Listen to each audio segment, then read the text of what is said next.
اعوذ باللہ من الشیطان الرجیم، بسم اللہ الرحمن الرحیم۔ شروع اللہ کے نام سے جو بڑا مہربان اور نہایت رحم کرنے والا ہے۔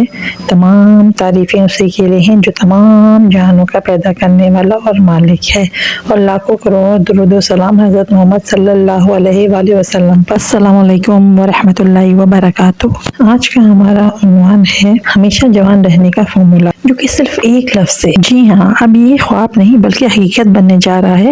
آج میں آپ کو وہ فارمولا اور وہ لفظ بتانے جا رہی ہوں جس میں اللہ تعالیٰ کی بڑائی بیان کی گئی ہے، جس کے پڑھنے والا، جس کا ورد کرنے والا انشاءاللہ ہمیشہ حشاش، بشاش، جوان اور خوبصورت رہے گا۔ یہ خالی ایک لفظ پڑھنا ہے۔ کسی کے بھی گوڑوں میں درد ہو، جوڑوں میں درد ہو، گھٹنوں میں درد ہو، کمر کے موڑوں کا کوئی مسئلہ ہو، بدن کے کسی جوڑ کا کوئی مسئلہ ہو، کسی قسم کی کوئی کمزوری ہو، ان سب کا اس میں علاج ہے۔ اس کو اپنی زندگی کا معمول بنانے والا ہمیشہ مضبوط بدن کا اور جوان بدن کا مالک رہے گا انشاءاللہ، اور ہر قسم کے دردوں کے لیے لاجواب ہے۔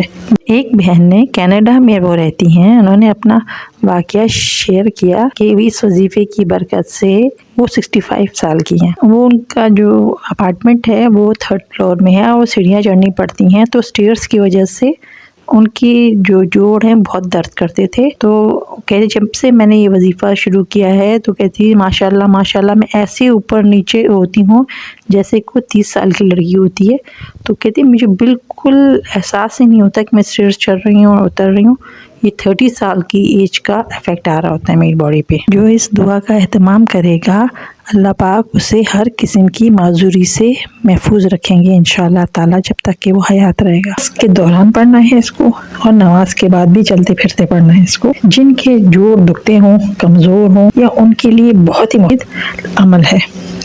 یہ تجربے سے ثابت ہے، کئی لوگوں نے کیا اور دنوں میں صحت یاب اور شفا نصیب ہوئی۔ یہ ان لوگوں کے لیے بھی بہت مفید ہے جو خود کو کبھی بوڑھا نہیں کرنا چاہتے۔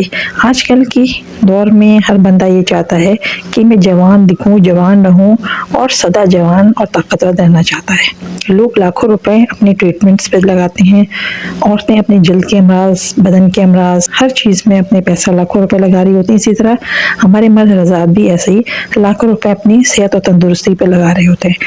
اگر وہ اس چھوٹے سے عمل کو اپنی زندگی کا معمول بنا لیں، اپنی زندگی میں اس کو شامل کر لیں، تو انشاءاللہ خواتین تو سدا جوان رہنے کا فارمولا ان کو مل جائے گا، اور مرد حضرات کے لیے بھی یہ بہت کارگر ہے، جس کی مدد سے صحت اور خوبصورتی جاذب نظر اور کشش لگیں گی، اور دیکھنے والا دیکھتا ہی رہ جائے گا، اور لازمی آپ سے پوچھے گا کہ کیا علاج کروایا ہے کہ دن بدن حسین ہوتی جا رہی ہیں۔ چلیے میں آپ کو وہ دعا بتاتی ہوں اور اس کا طریقہ بتاتی ہوں، اور اس کے دعا نماز میں جو پڑھنا ہے وہ چلتے پھرتے جو پڑھے گا، اور پھر اس کے بعد نماز کے بعد جو عمل کرنا ہے وہ بھی بتاتی ہوں۔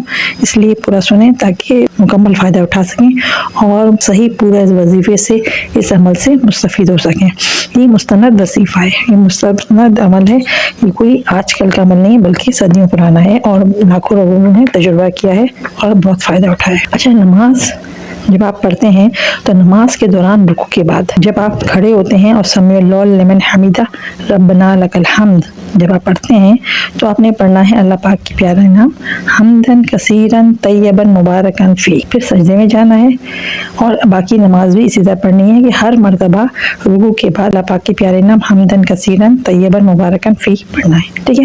اسی طرح جب آپ نماز ختم کر لیں گے، ٹھیک ہے، تو اس کے بعد آپ نے پورا دن اس کا ورد جاری رکھنا ہے اسی اللہ پاک کے پیارے نام کا، اور پھر جب آپ نے نماز پڑھ لی تو اس کے بعد آپ نے اللہ اکبر کی تسبیح پڑھنی ہے، ٹھیک ہے۔ ایک مرتبہ اللہ اکبر پڑھنے پہ آپ کو ایک اونٹ کی قربانی کا ثواب ملتا ہے۔ جب آپ 300 مرتبہ اللہ اکبر کی تسبیح پڑھیں گے، یعنی کہ 3 تسبیحیں پڑھیں گے، تو آپ کو 300 اونٹ کی قربانی کا ثواب ملے گا، جو آپ کے بدن کا صدقہ ہوگا، ٹھیک ہے۔ تو آپ کے جوڑ آپ کے ہر بدن کی بیماری اللہ پاک ختم کر دیں گے، آپ کے بدن سے مختلف امراض ختم ہو جائیں گے۔ یہ بہت ہی مجرب ہے۔ سوچیں نماز کے اندر جب پڑھا جائے گا تو نماز میں جب کوئی بھی عمل، کوئی بھی چیز پڑھی جاتی ہے تو اس کو 27 گنا اس کی طاقت بڑھ جاتی ہے، کہ 27 گنا تصور کیا جاتا ہے۔ اس دعا کو اپنی زندگی کا حصہ بنائیں، مجھے بھی دعاؤں میں یاد رکھیں۔